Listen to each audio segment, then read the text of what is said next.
Pakistani Prime Minister Imran was among the foreign dignitaries who attended the opening ceremony of the Beijing 2022 Winter Olympics on February the 4th.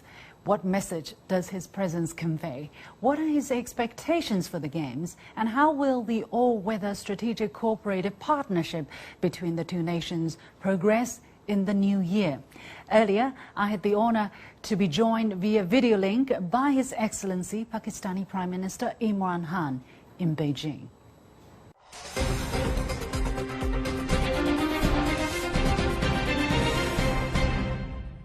Your Excellency, welcome to Beijing and welcome to The Point for a second time. How are you? Everything is good? Enjoying the nice, cold, crisp Beijing weather. Good, good. The air is beautiful these days. Yeah. You are here in Beijing to attend the opening ceremony for the Beijing 2022 Winter Olympic Games. What are your expectations for the Games? Well, I spent almost 20 years of my life playing international sport. And ever since I become the Prime Minister, I hardly have any time to watch sport, even on television. So this is going to be a great a holiday almost, a pleasure to really watch Winter Olympics in Beijing. And I'm really looking forward to that.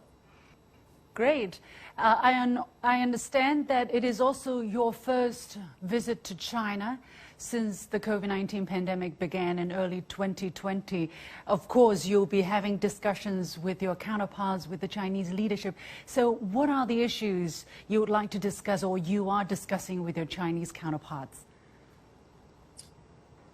Well, Pakistan and China's relationship is one of those unique relationships that's passed through the test of time.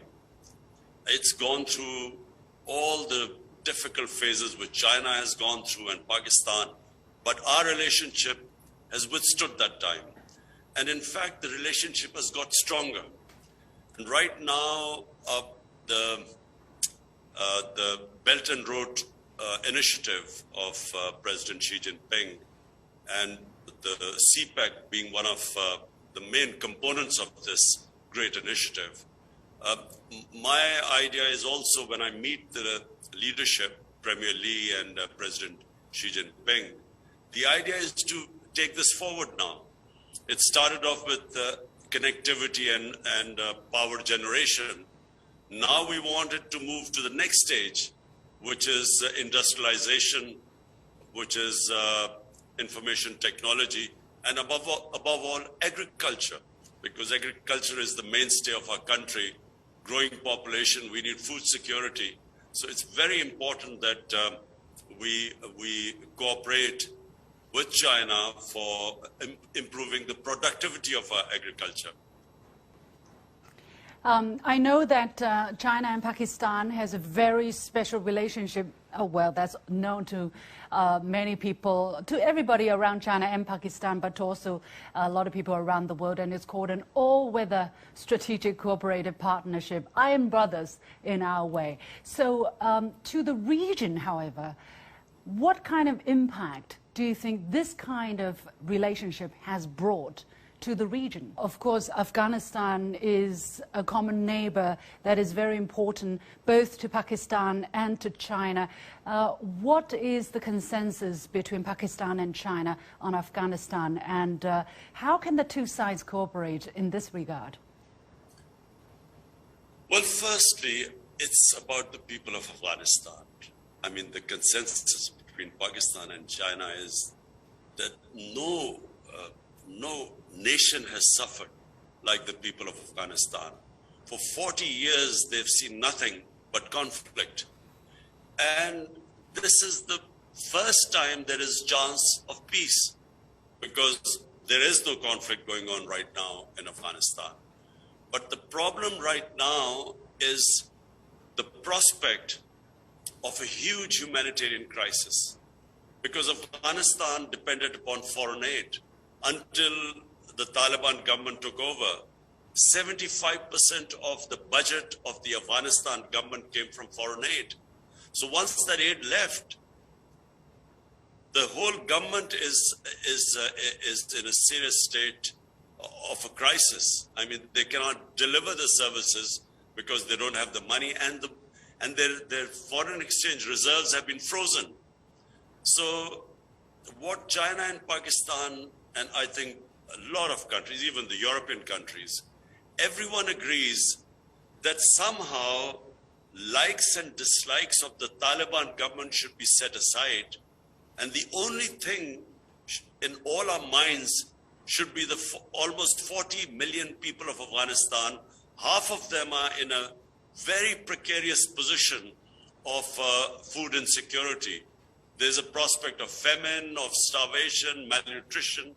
And so we agree that the top priority of everyone should be the people of Afghanistan, 40 million of Afghanistan. And as I said, half of them in an extremely vulnerable stage right now. Indeed, that is the humanitarian concern that also China takes into its heart very much as Pakistan. Let's, of course, come back to talk about the bilateral economic relationship that is the China-Pakistan Economic Corridor Project, or CPEC, which has brought Pakistan direct investment from China totaling over $25 billion and created quite some jobs over the past 8 years. What do you think is the significance of this project for the economy and development of Pakistan? It's extremely significant because the Chinese investment which came in for connectivity and then of course for power generation came at a very crucial time in Pakistan, because we were facing twin problems. One was we were involved in this war on terrorism, and this war on terrorism cost Pakistan probably more than any other country, apart from Afghanistan. Pakistan suffered more than any other country. We had almost 80,000 people there, and we had, over $100 billion lost to the economy. Our currency lost half its value. And on top of it, we had two very corrupt governments, which also caused the financial crisis. So therefore, China came in at the most difficult time for us, which is also one of the reasons why there is such love for the people of China, because, a friend in need is one you always remember, a friend who comes in when you really are desperate, and which we were. Now the CPEC is going on to the second stage. And the second stage is, number one, is investment in our industrial zones, so industrialization. Number two, information technology. Pakistan is now giving great incentives for investment into our technology zones. And then number three, I mentioned before, is agriculture, because Pakistan basically is an agricultural country. And we really need help in investment in productivity in our agriculture. So we are already signing MOUs with Chinese companies which will be mutually beneficial. So the Chinese companies will also gain a lot from investment there, and Pakistan will gain from the technology transfer. So CPEC is now in this phase 2. Great news, great news. Good to hear that. I understand that the year 2021 marked the 70th anniversary of diplomatic ties between China and Pakistan. Chinese President Xi Jinping said the two countries should stand together more firmly, promote their all-weather strategic cooperative partnership, and build a closer China-Pakistan community with a shared future in the new era. So what are some areas where China-Pakistan ties can progress in the year 2022, of course, including the projects that you mentioned in CPEC? Well, Pakistan's emphasis, since my government has come in, is on geoeconomics. We have so far concentrated more on geostrategic importance rather than the geoeconomics. And so geoeconomics means my government's priority is to lift our people out of poverty. We have, unfortunately, almost 25% of our population below the poverty line. And the main consideration is to lift them up. And the role model we have in mind is, of course, China. No country in human history has ever lifted so many people out of poverty in such a short space of time as China. Because from what we know, they've lifted almost 700 million people out of poverty in the last 35, 40 years. And President Xi Jinping just announced the end of extreme poverty in China. So this, for me, is one of the greatest achievements in the history of mankind. It's never happened in human history before. So my government's concentration is somehow to lift our people out of poverty. And the model we look to is China's model. And this is where we hope to really learn the most from China. How do we and of course, we've had meetings on this before. How do we create wealth and then use that wealth to lift people on the bottom tier out of poverty? Yeah, we hope that China's example, China's experience can provide some inspiration for countries such as Pakistan. And we wish you really the best in that regard.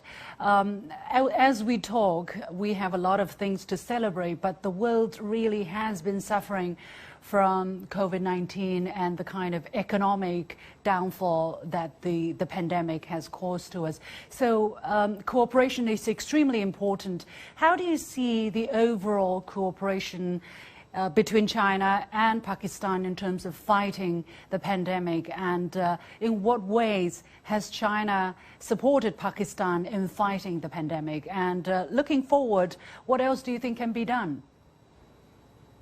Well, Pakistan, I'm very proud to say, is one of those few countries which coped with the pandemic better than the vast majority of the nations that were affected by the pandemic. We are considered amongst the top 3 countries which coped with the pandemic best of all. In other words, we saved our economy, and we also saved our people from the pandemic. Now, we learned a lot from China, because as the pandemic spread, we immediately had very close contacts with China. So we were in close cooperation. We learned a lot. We, of course, got when the vaccines came out, we, of course, got help from China. Other countries too, but China helped us at that critical time. So fortunately, we are very pleased to say that we were one of the few countries that coped with the pandemic better than others. Definitely, we hope that the situation will continue to improve and that we all walk out of this pandemic as soon as possible. Finally, in between China and Pakistan, we are good brothers, but Pakistan also has a good relationship with other countries, and Pakistan and the United States are also good friends, let's say. But some media are saying that Pakistan-US ties would face challenges due to rising tensions between China and the United States. What is your comment? My comment is that the world does not need another Cold War. The world should not go through the situation where it's divided into 2 camps. And it does not benefit anyone. In fact, everyone suffers. But people gain if there's cooperation between the countries. We saw, in my lifetime, I saw the European Union came into being, and then we saw the standard of living of the entire European countries go up. So what I would say is that I hope that this does not escalate into another Cold War where we have to choose sides. We have good relationships with the US. We have iron brother relationship with China.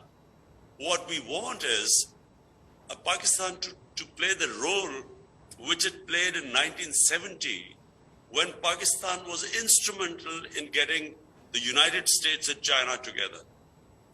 The famous visit of Dr. Henry Kissinger was organized by Pakistan. So we hope to play that role. And my priority in Pakistan are the 220 million people in my country. And the only way my country, I will get my people out of poverty, the bottom tier out of poverty, is if we have economic well-being. And economic well-being comes with stability and peace. So if you have conflicts, the first thing that gets affected is your economy. And that's the last thing we want. Indeed, peace is the message and is the aspiration for the whole world. Finally, Your Excellency, if you were to give a message to the Chinese people who are watching this, who love Pakistan as much as the other way around, what would it be? Well, I want to wish the people of China happy lunar Chinese New Year. And of course, it's the year of the tiger, which is my favorite animal. So I hope, this coming year brings peace and prosperity to China and the rest of the world. The same wishes from the Chinese people to the people of Pakistan, to you personally as well. Thank you so much, Your Excellency, Prime Minister of Pakistan, Imran Khan, for accepting this interview. All the very best to you.